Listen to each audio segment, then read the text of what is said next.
Welcome to the Deep Dive. Today we're going to be exploring mindfulness. And get this, studies show it can actually change your brain. Pretty wild, right? Yeah, it is. But before we get too far into that, Yeah. I think it would help if we set the stage a bit. Yeah. You know, like how our world today is just so fast-paced. Right. Everything's happening at once. It is. We've got information overload, deadlines, notifications. It's like our brains are just constantly on. It's fascinating, really, how being constantly on has just become, well, normal. Yeah, But we are seeing the consequences, right? definitely. I mean, we've got stress, burnout, people having trouble focusing. It's almost like our minds are running a marathon with no finish line in sight. That is a really good way to put it.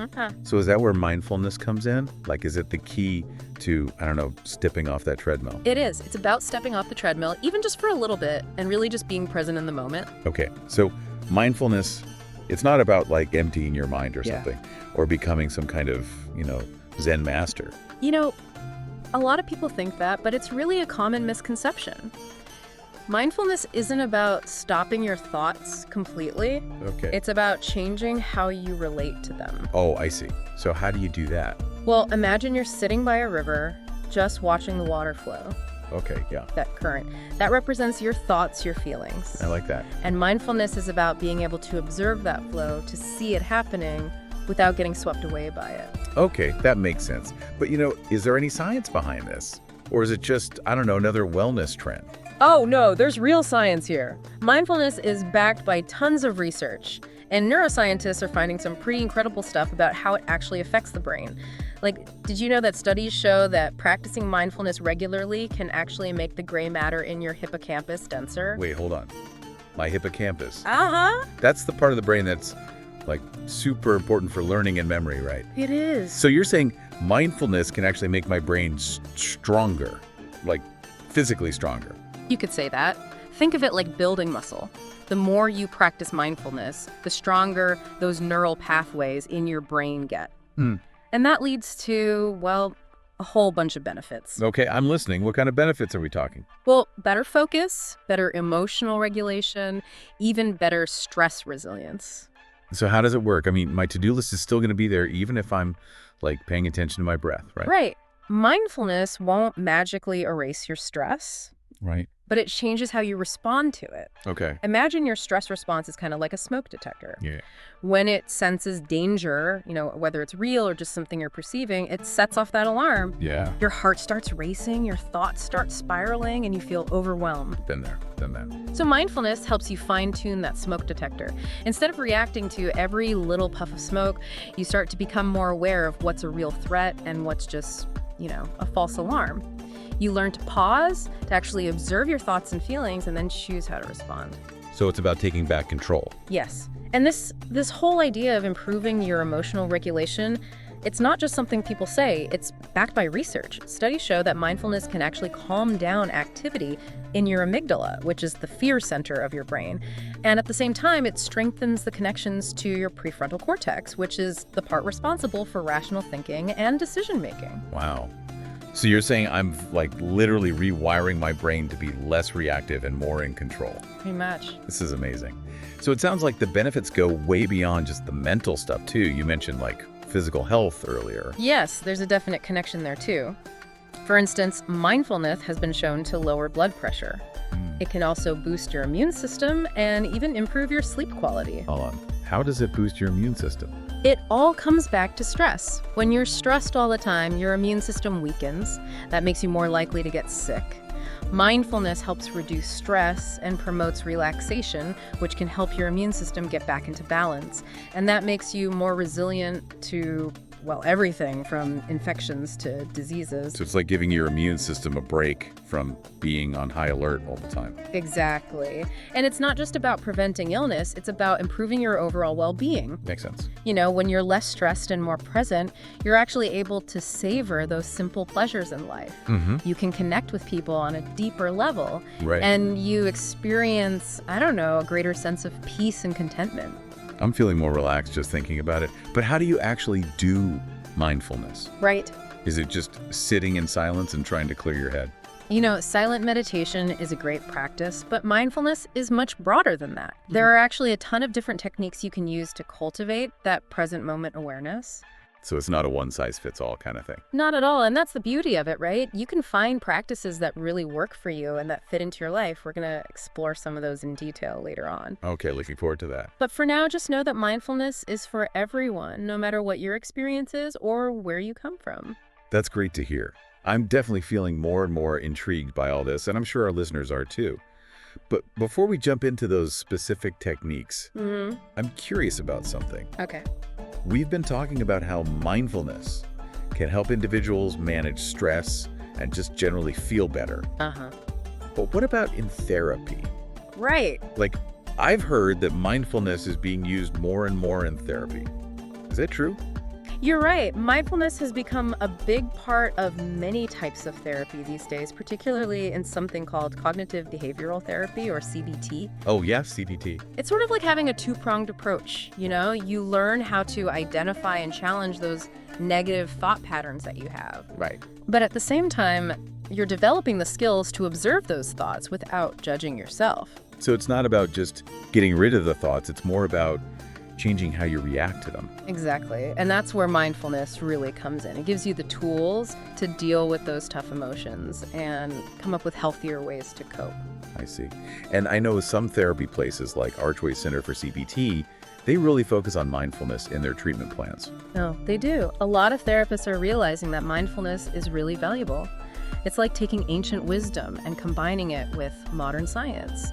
And they're using that to make traditional therapies even more effective. It's so cool. So you've got this practice that's been around for centuries, and now it's backed up by science and embraced by the mental health community. It is. It really speaks to how powerful and relevant mindfulness is, even in our crazy tech-driven world. Right. And speaking of our crazy world, we can't forget about everything that's happened in the past few years. I mean, the pandemic, that was a lot for everyone to deal with. It was. I imagine mindfulness probably played a big role for a lot of people in dealing with all the stress and uncertainty of that time. Oh, absolutely. When the pandemic hit, a lot of people started turning to mindfulness. They were looking for ways to deal with anxiety, fear, being isolated from everyone. And there's new research coming out that suggests mindfulness can actually help lessen the negative effects that pandemic-related stress had on people's mental health. Really? Yeah, like things like losing your job, financial problems, being afraid of getting sick. So even in the middle of a global crisis, mindfulness gave people a way to feel more grounded and stable. Yeah, it's about cultivating that inner resilience, that ability to handle whatever life throws at you with a sense of calm and awareness. It's a really powerful message. But I think it's important to be honest and say that mindfulness isn't, a magic cure-all. Right. It takes effort. It takes practice. It does. And there are going to be times when it's tough. Yeah. You're absolutely right. Mindfulness is a practice. It's not about reaching some perfect destination. There will be days when your mind feels like, a wild horse that just refuses to be tamed. I can imagine. And that's perfectly normal. Okay. The key is to be patient with yourself. Have some self-compassion. And don't forget to have a sense of humor about it all. So it's like learning any new skill, right? There are going to be good days and bad days. But the important thing is to just keep practicing and not get discouraged. Exactly. And remember, you don't have to do this alone. There are so many resources out there to help you, Books, apps, online communities. That's good to know. Well, I think we've covered a lot of ground in this first part of our deep dive. We've explored the science behind mindfulness, all the benefits it has for both your mind and body. And we even talked about how it's being used in therapy and to cope with difficult times. Yes. And in the next part, we'll get into the practical stuff. Oh, good. We'll talk about specific techniques you can use and resources that can help you start incorporating mindfulness into your life. Sounds great. I can't wait. Welcome back to our deep dive into mindfulness. In the first part, we talked about the science behind mindfulness and all the amazing potential it has to really change our brains and make us feel better overall. Yeah, we covered a lot. We did. But now it's time to, get practical. Right. Because I'm sure our listeners are wondering how they can actually fit mindfulness into their lives, I'm sure they are. Life is so busy for everyone. So let's jump into some specific practices that people can use to actually make a difference. What do you think? Sounds good to me. Okay. Let's start with something really basic, something called mindful breathing. Yeah. It might sound super simple, but it's actually the foundation for a lot of mindfulness practices. So find a comfortable position. You can sit or lie down, whatever feels good, and just bring your attention to your breath. That's it. Notice the natural rhythm of each breath as you breathe in and breathe out. Feel that gentle rise and fall of your chest or your belly. You don't have to try to change your breathing or anything, just notice it. I've tried mindful breathing before, and I always find that my mind wanders. Oh, yeah. It's like my thoughts have a mind of their own. That happens to everyone. It's totally normal. Our minds are wired to wander. Really? Think of it like a little puppy that's exploring everything. Okay. The trick is to gently guide your attention back to your breath whenever you realize it's wandered off. And don't beat yourself up if you get distracted. It's going to happen. Just notice the thought and bring your focus back to your breath. So it's not about making those thoughts go away. It's more about noticing them and not letting them take over. You got it. It's like watching clouds move across the sky. You see them, but you don't need to chase them or judge them. They just are. And with practice, you'll find that you start to become more aware of your thoughts, but they won't control you as much. I like that. That makes sense. What about other techniques? Well, there's another one that's really helpful called the body scan. A body scan? Yeah, it's a great way to become more aware of your body and what you're feeling in the present moment. Okay, how do you do that? You can start by lying down or sitting comfortably. Bring your attention to your toes. Oh, my toes, okay. Just notice any sensations you feel there. Maybe they feel warm or tingly, or maybe you feel pressure, or maybe it's just kind of neutral. Whatever you feel is fine. There's no right or wrong answer. And then slowly move your attention up through your body. Pause at different parts. Your feet, your calves, knees, thighs, hips, back, chest, shoulders, arms, hands, fingers, and finally, your head. I tried the body scan once, and it was surprising how much tension I was holding in my body without even realizing it. That's not uncommon at all. We often go through life so disconnected from our bodies. That's true. We don't even realize what signals our bodies are trying to send us. The body scan helps us tune back into those sensations and brings our attention to any tightness or discomfort we might be feeling. And that awareness gives us the opportunity to relax and let go of that tension. It's like finally listening to what our bodies are trying to tell us, right? Exactly. Instead of waiting until things get really bad, we can start paying attention to those early warning signs. So those are two really helpful techniques that you can practice pretty much anywhere. But let's talk about how to bring mindfulness into your everyday activities. What do you think? Okay, yeah, I'd love to hear about that. Great. Have you ever tried mindful walking? I have, actually. I love it. It's like turning a regular walk into a moving meditation. Exactly. Instead of rushing through your day lost in your thoughts, you can slow down and really engage all your senses. Right. Feel the ground beneath your feet. Notice the rhythm of your steps, the way your arms swing. Pay attention to the sights, the sounds, the smells all around you. It's like taking a break from being on autopilot and actually enjoying the journey. That's it. And you can apply the same idea of bringing mindfulness to all sorts of everyday things. Like what? Well, things like washing the dishes, folding laundry, having a conversation, even eating a meal. Oh, yeah, that reminds me. I've heard of mindful eating. Is that the same idea? It is. It's about slowing down and really savoring each bite. Paying attention to the flavors, the textures of your food. I've tried that, but it's hard. It takes practice, but it's so worth it. It helps you appreciate your food more, and it can even help with digestion. Interesting. Another thing I've been thinking about is mindful listening. Ah, yes, that's a big one. And it's easy to forget about in our world where everyone is constantly connected. It's so true. It's so easy to get distracted when you're talking to someone, right? You're checking your phone, thinking about what you need to do next. But mindful listening is about really tuning in to what the other person is saying, not just the words they're using, but their body language, their tone of voice. It's about making the other person feel heard, like what they have to say really matters. Exactly. And it's amazing how much that can strengthen your relationships. It really is. Plus, it benefits you as the listener, too. It helps you feel more present and connected. So we've covered quite a few different techniques here. Yeah, we have. But the most important thing is to experiment and find what works for you. Mindfulness is a very personal journey. There's no right or wrong way to do it. So you don't have to be meditating for hours every day to benefit from mindfulness. Nope, not at all. Even just a few minutes here and there can make a difference. The key is to make it a habit, to weave those mindful moments into your everyday life. So how do you make it a habit? Yeah. Any tips for people who are just getting started?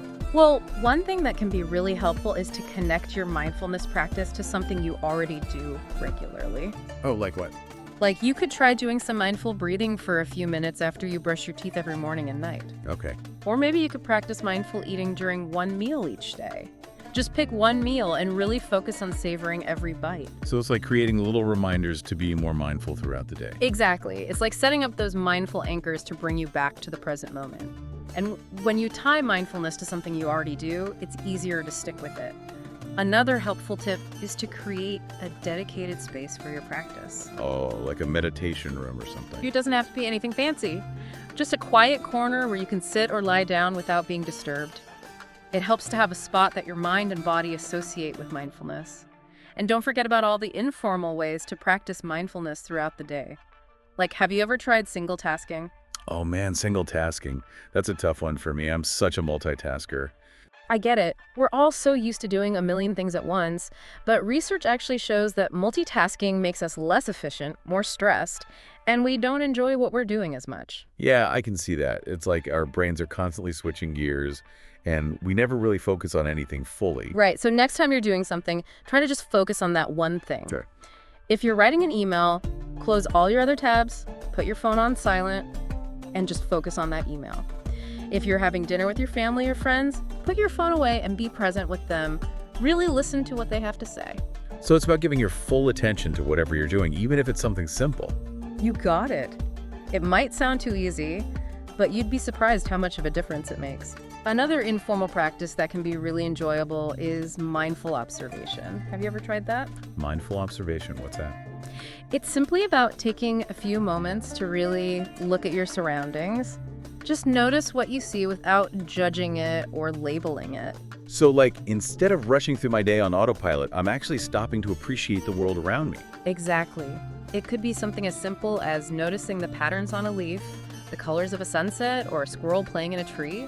It's about cultivating a sense of wonder and awe in those everyday moments. That's beautiful. It's like rediscovering the world through the eyes of a child. It is. And it can be a really powerful antidote to stress and boredom. You know, we've talked about a lot of techniques and practices today, but it's important to remember that mindfulness is a journey, not a destination. There's no right or wrong way to do it. What works for one person might not work for another. So it's about finding what feels right for you and experimenting with different things. Absolutely. And luckily, there are so many resources available to help you along the way. Like you mentioned apps like Calm and Headspace before. They're great for guided meditations and mindfulness courses, but there are also tons of books, podcasts, and online communities that can support you on your mindfulness journey. Wow, that's a lot. It is, but don't let it overwhelm you. Just start with something that feels interesting and see where it takes you. Like, one of my favorite books for beginners is called Wherever You Go, There You Are by Jon Kabat-Zinn.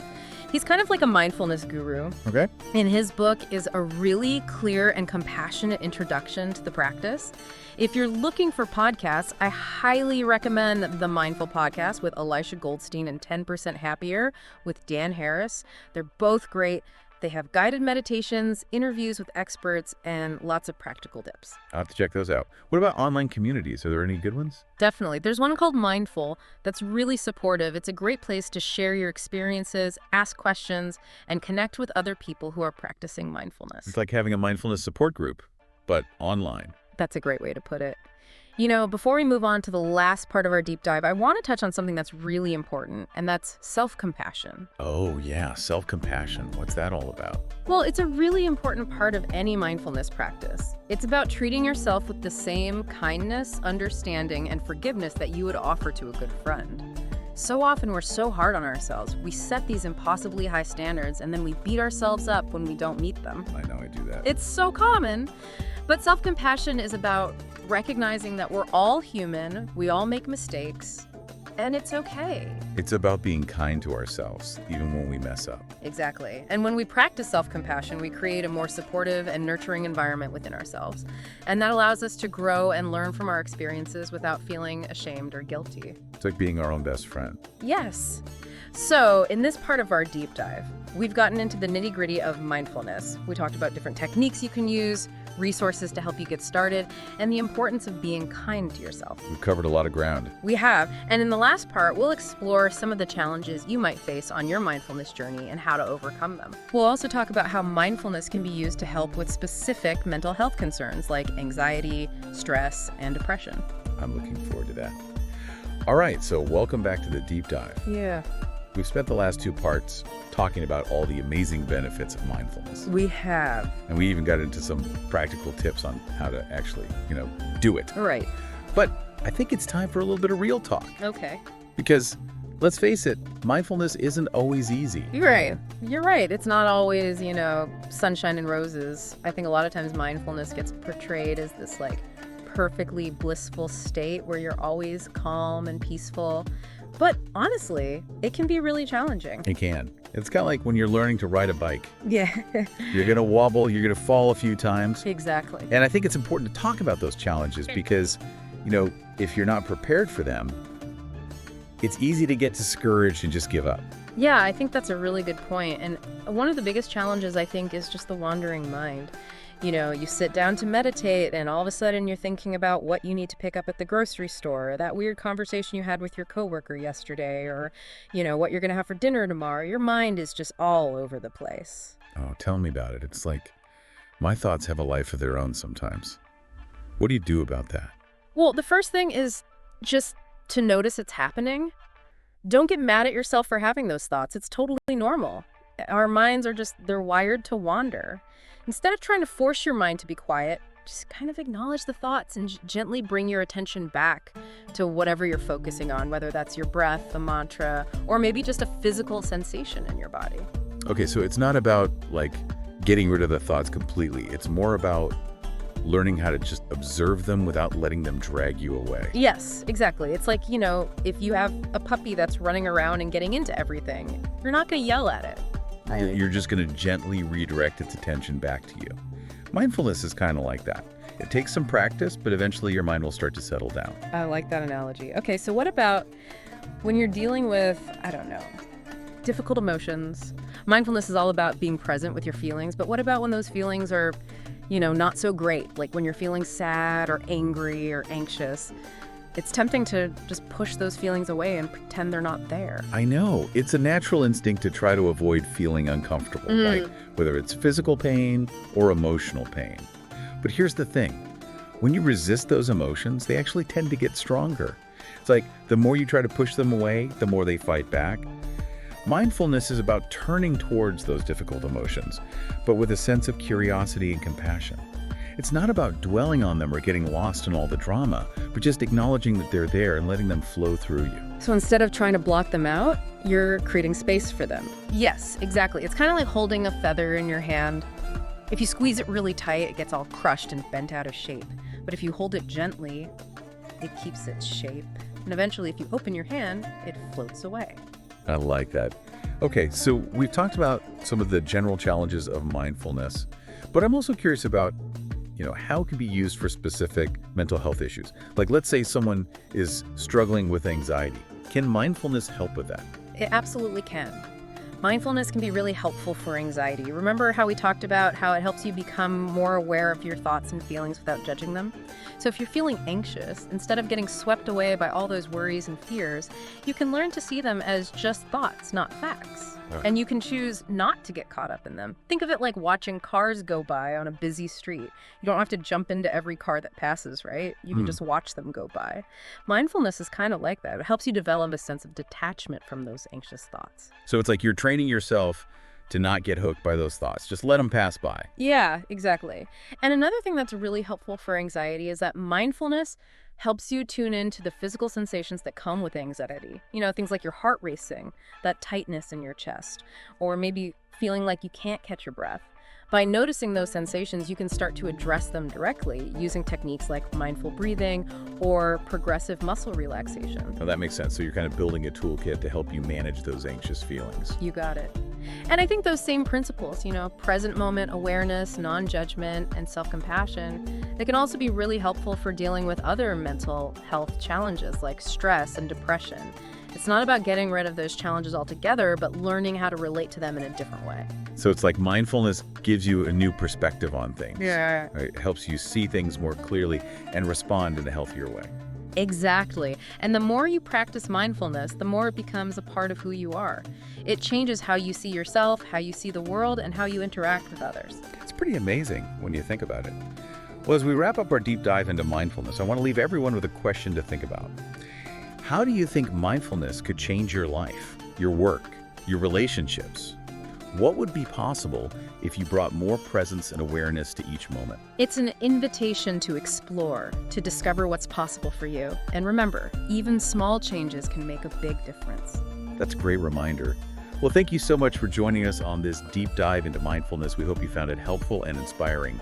And to all our listeners out there, keep exploring, keep practicing, and keep discovering the amazing power of mindfulness in your own lives.